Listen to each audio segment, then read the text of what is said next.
I'm telling you to leave, you woman who can only give birth to girls." The one glaring at me with utter contempt was my husband, Jake. I instinctively rubbed my belly. I had borne 3 daughters through this belly in pain for Jake, but what Jake really wanted was a son. I still remember how after giving birth to our eldest and then our second daughter, he said, "Next time it will be a boy." When our third daughter was born, Jake even left the naming all up to me. Ah, is this finally heading to divorce? I felt like sighing with a faint smile. My husband assured me not to worry about a successor. There's already someone else who can bear him a son. I'm Susan, a full-time homemaker, and I just turned 40. I live with my husband, Jake, and our 3 daughters. It's been 3 years since I gave birth to our third daughter. This month I've decided to quit being a homemaker to go to work. Work? It's because on Jake's salary alone we couldn't afford to provide lessons for our 2 older daughters. I decided to work for the sake of our 3 children. Fortunately, I found a job quickly, and now I'm managing to cover our household expenses while working. Lately, Jake's been griping more and more about how his folks are getting on in years and that I should be the one to take care of them. Would be a big help if you could quit your job to look after my parents, Susan. That's out of the question right now. Why?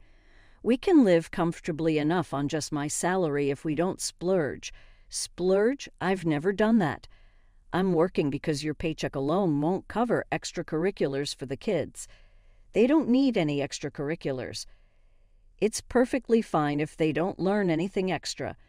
This is the kind of nagging I always get from Jake. That's why I've learned to just brush it off whenever he brings it up. Are you even listening, Susan? I hear you. I'll do what I can to help out. Honestly, I can't stand my in-laws. I genuinely don't want to help with their care. But Jake and I live near his parents' place. It was his idea to start our married life in an apartment close to them. At the time, I didn't know their true colors and thought it had to be convenient for me too, saying naively that it would be helpful. But it didn't take long to see their true nature. About 6 months into our marriage, my mother-in-law asked me to help clear space for a big table she bought so we could all gather any time. That's when I started helping out at their house. I found myself constantly bossed around by my in-laws, being told where to put things, to tidy up, to serve tea like some kind of servant. Being newly married, I couldn't handle it well and just kept helping as they told me to. Because of that, each time I visited their house, they treated me worse and worse. Every visit, I was like a little maid, having to listen to the in-laws boast about the old days or complain about their struggles for what felt like hours. And then they'd end up meddling in our private life, pressing us to quickly produce a male heir. Even my husband, who said he wanted kids, would say things like, "Of course, I prefer a boy. Actually, if it's not a boy, there's no point in having one." When I was pregnant, all that those 3 cared about was the baby's gender. When they found out our first child was a girl, they insulted me and said things like, "Well, there's a saying, first a girl, then a boy. She'll be handy to have around." When the second and third turned out to be girls too, the in-laws openly lost interest in them. They just kept saying, "Next time make sure it's a boy." Why is this house such a mess? There's no rowdy boys running around, and still you use being busy as an excuse. Can't you even clean properly? Maybe it's your laziness that's why you can't have a boy. All these girls and all they'll do is get married off elsewhere. They can't be successors. You should be taking care of us, the heads of the family, instead of wasting time on girls who are no use as heirs. To think these are their own grandkids they're talking about.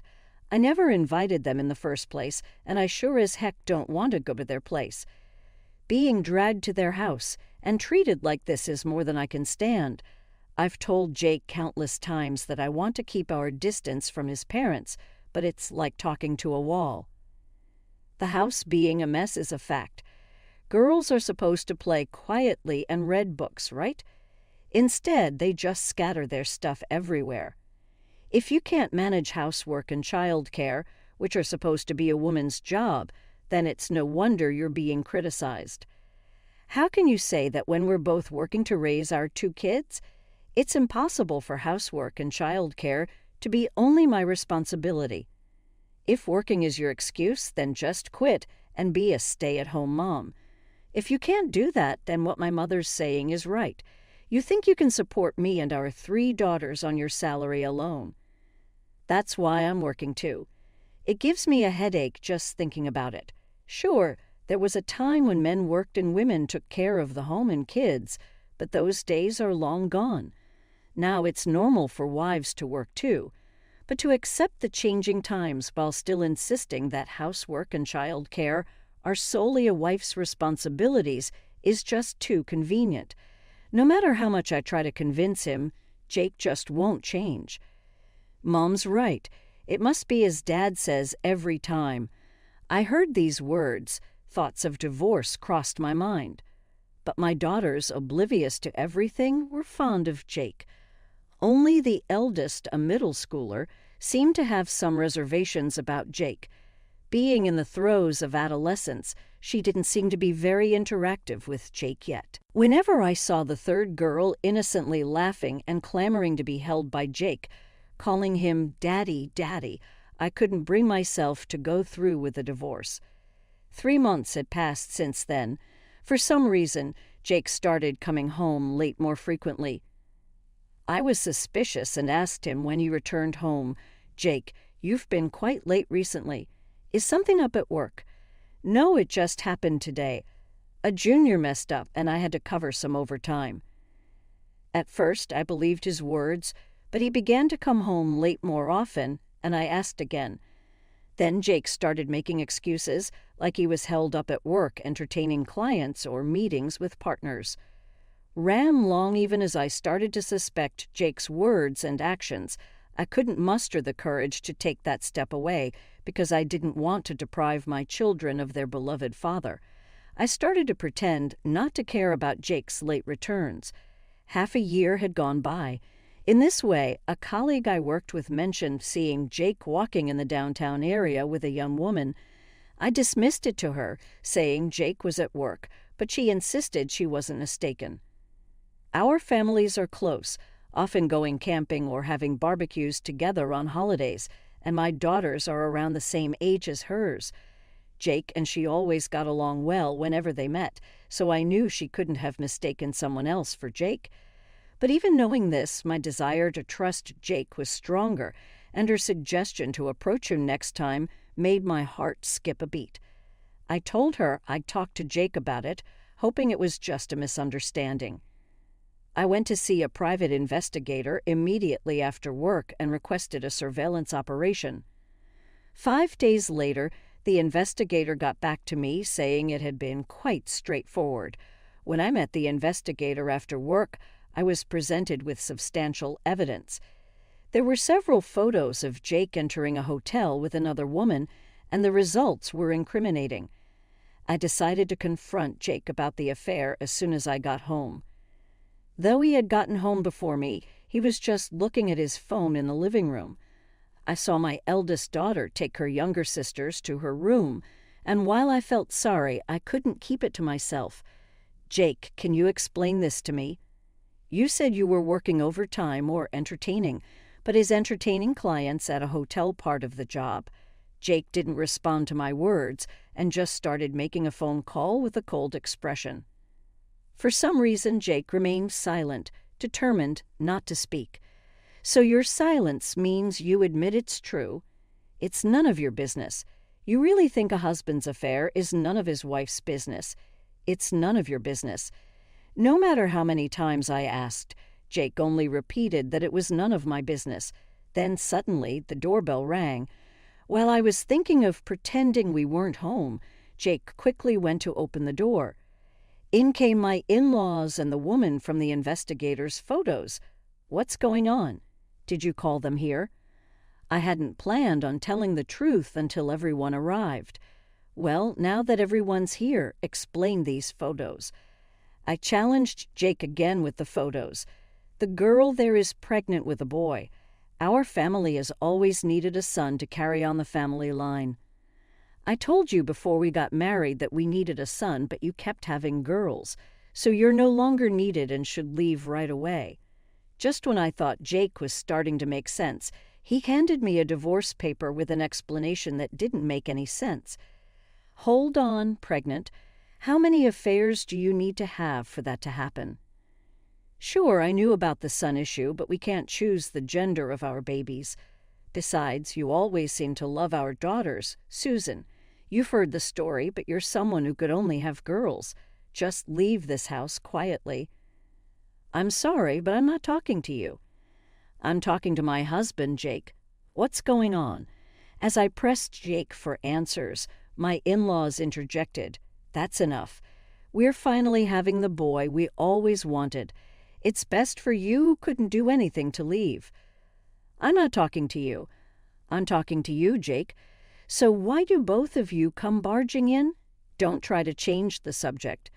At my words, my husband let out a heavy sigh. Enough already. There's no need to discuss this. All Susan has to do is leave this house quietly. What are you saying? We have 3 daughters, and you know as well as I do that it's impossible for me to support all 3 with my current income, right, Jake? That's none of my business. You're the one who wanted to have 3 girls. Just get out already. Don't be ridiculous. What do you mean wanted? You used to dote on all 3 of them too, didn't you, Jake? Why would you say something like this all of a sudden? I thought it would be trouble if it kept ringing until our daughters returned from their lessons, so I reluctantly decided to answer my husband's call. Good, you finally picked up. What do you want all of a sudden? I was about to hang up coldly when my husband suddenly raised his voice. The legs. I mean the crotch. According to my husband, the child that his mistress had given birth to was a girl. Moreover, it wasn't a case of a mix-up during the ultrasound. The doctors had been saying it was a girl from the start. The mistress had lied about the baby's sex because she wanted to marry my husband, who apparently would have considered divorce if it weren't a boy. But his parents put a stop to that. They were worried about not having any grandchildren if things continued as they were. So my husband called off the divorce. He was supposed to be thinking about having another child right away, but his life was in shambles, and he couldn't focus on that. Right after the birth, she couldn't work and had no income. She refused to do housework perfectly because of child rearing, and she flatly denied doing any caregiving for my in-laws. Of course, if you're living with a baby who may or may not have a steady head yet, it's going to be like that. It's tough to take care of household chores perfectly when you're desperate with a baby and you don't have the physical strength or spare energy to take care of elderly parents. Yet, living with this new wife, my husband now told me he was thinking of divorce again. So what do you want me to do about it? I responded coldly, and my husband said, Susan, please, can't we start over? As if I have any intention of getting back together with you now, I lashed out at him. Don't talk like that. Despite having thorns, like a rose, you're delicate and bloom beautifully, aren't you? I love that about you, Susan. Let's give it another try. My husband was trying to hold me back with his poetic words. Those words gave me chills. Susan, are you listening? We've been together for a long time. Your feelings haven't changed just because we've been apart for a bit, have they? Perhaps I would have been moved by my husband's words of love if this were back when we were married. But after discovering his affair and getting a divorce, I could feel it was coldness. I just gave a bitter smile. You're smiling, so that means you forgive me, right, my husband? Happily misunderstood, huh? You're totally clueless. That was a bitter smile. I'm not laughing, and I haven't forgiven you. Why you have to say that, Susan? Please consider getting back together. Haven't we always been doing well? You were happy with me, weren't you? We were not doing well. That's why we fought so many times. I wasn't happy. That's why I divorced you. It was you who said you didn't need me. That's true. Right, then we can start over. It was me who suggested we break up, so I'm suggesting we start over. Let's do it." My husband started spouting nonsense about wanting to reconcile. He even brought up old times, and honestly, I was fed up. But then a thought struck me, and I changed the subject. "Oh, about Kate. Why do you know her name? She didn't introduce herself that time, did she?" My husband sounded surprised when I mentioned the name of my remarriage partner. "Of course I know. I heard it from the detective, and I even sent a certified mail for the alimony claim. And about her? What about Kate? I was just wondering who she might be targeting next. She has a hobby of breaking up seemingly happy couples or married people, and since you and I are divorced, I was wondering who the next target is." My husband said nothing. Perhaps he was speechless, mouth agape. I proceeded to explain to my unresponsive husband what I knew about this woman named Kate.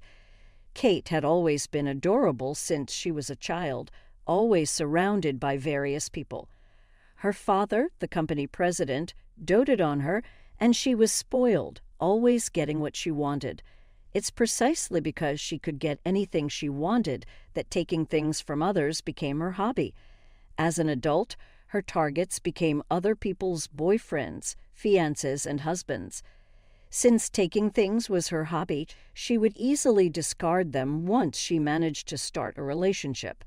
When I introduced her dating history, investigated by a detective, to Jake, he gasped in a strangled voice.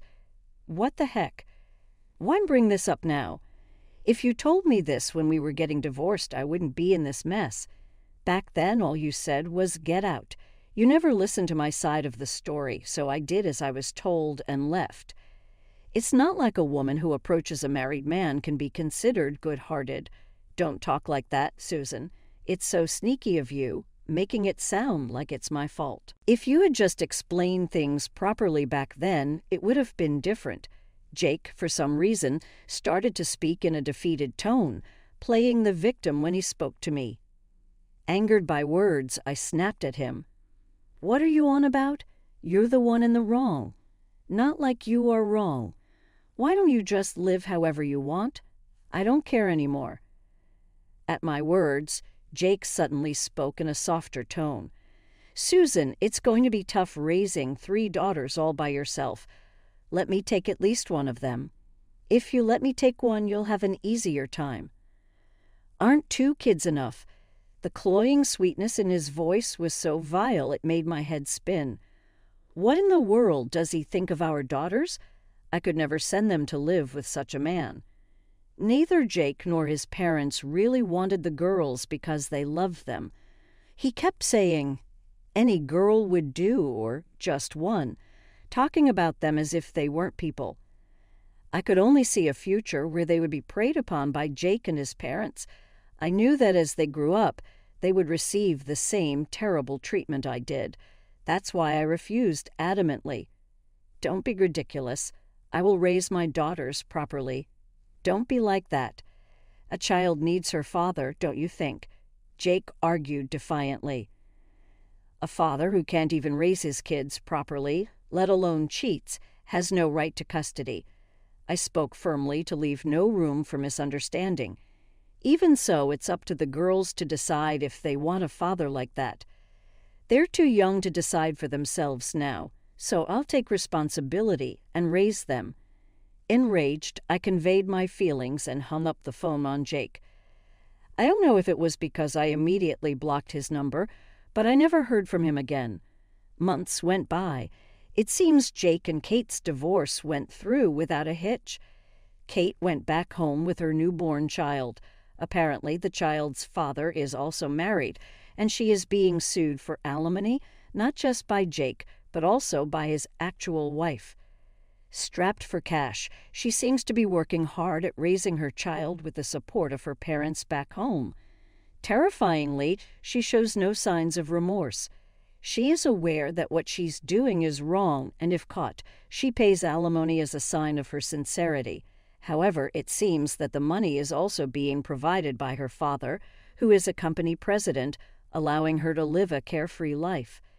It appears that the reason Kate went after my husband was just a whim. With her natural beauty and status, she would freely take other women's boyfriends and married men. And she decided to target married men as her next conquest. It just so happened that Kate set her sights on Jake and me when she saw us in town. It was a complete nuisance to have our lives disrupted by her caprice. And the reason Kate decided to marry Jake, something she usually didn't bother with after taking a man, was because Jake was indecisive and indulgent towards her. It seems Kate wanted a man who would treat her like a princess, indulging her every whim and buying her whatever she desired. Now I couldn't care less about it all. I was stunned by the sheer audacity of not just my easily swayed husband, but also Kate, the woman he cheated with. My husband Jake was deceived by his affair partner, but he had the chance to refuse and didn't take the bait. No matter what stories I hear, the fact that Jake betrayed me won't just disappear.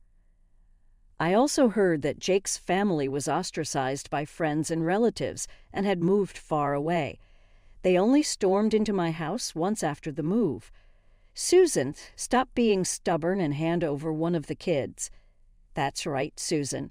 It's not good for a child to receive all the love from just one parent. We'll raise her together, the three of us. Please stop. I'm fine raising her on my own. Thinking that my youngest daughter, who was still too young to understand, would be okay, the three of them came with a menacing look to take her away, and I resisted desperately.